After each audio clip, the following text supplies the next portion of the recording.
Hello, welcome to the sister class. Uh, Today we are going to be solving a question on data sufficiency. It is a question under quantitative reasoning, a GMAT question.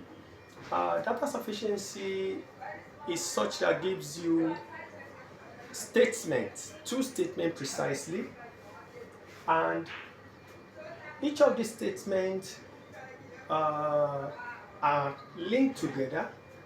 They are related, but most times you will need some level of mathematics knowledge in data sufficiency. It's very important. So you need to have a level knowledge in mathematics before you can solve a question or answer question on data sufficiency. Now, statements are given. Please listen carefully. Statements are given. When these statements are given, you will need to be able to understand the statement mathematically before you can pick up the alternative. That's one. Then number two, you must be sure that you understand the statement. And how do you understand the statement? You understand the statement by looking out for the bolded word or the uppercase words, because the uppercase words are what you need to take your decision. Sometimes two option can be correct, but one is most correct, and the most correct is the one you need. Now let's look at this question. If t and x are integers, what is the value of x? Now if you look at statement 1, this is statement 1, this is statement 2. Statement 1 says that x squared over t squared equals 4 over 9. And statement 2 says x is greater than 0 and t is greater than 0. Now we have the options. Now A says statement 1 alone. Understand this word alone. Statement 1 alone is sufficient, but statement 2 alone is not sufficient. Now, statement 1 is underlined here. 1 alone is underlined for statement 1, alone is not underlined for statement 2. So it simply means that A is correct. Why is A correct? A is correct because if we look at the value of 4 over 9 as x squared, of course, invariably we know that x squared equals 4 gives us x squared equals 4, x equals plus minus 2.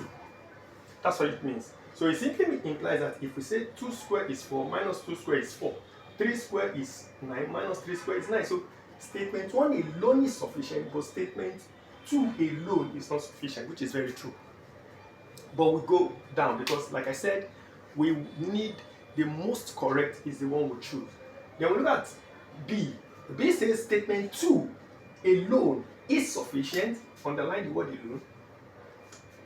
But statement 1 alone is not sufficient. That's wrong, because statement 2 alone is not sufficient. Statement 2 alone is not sufficient because if we have x squared equals 9, x equals plus minus 3, if we have this, x will be correct if it is positive, but when x is negative, this statement will be wrong. So B is not correct in any sense. B is outrightly wrong. This is correct. Now we go to C. C says both statements together, look at the word together, bolded, are sufficient, but neither statement alone is sufficient. This is also wrong. Why? Because of this word together. Both statements together are sufficient. Both statements together are not sufficient. Only statement 1 alone is sufficient. Both statements together, the word together, are not sufficient. Then we go to D. D says each statement alone is sufficient. It is very wrong. Each statement alone is not sufficient to decide the value of x, because, like I said, only statement 1 alone will be correct for value of 2 plus minus 2 plus minus 3.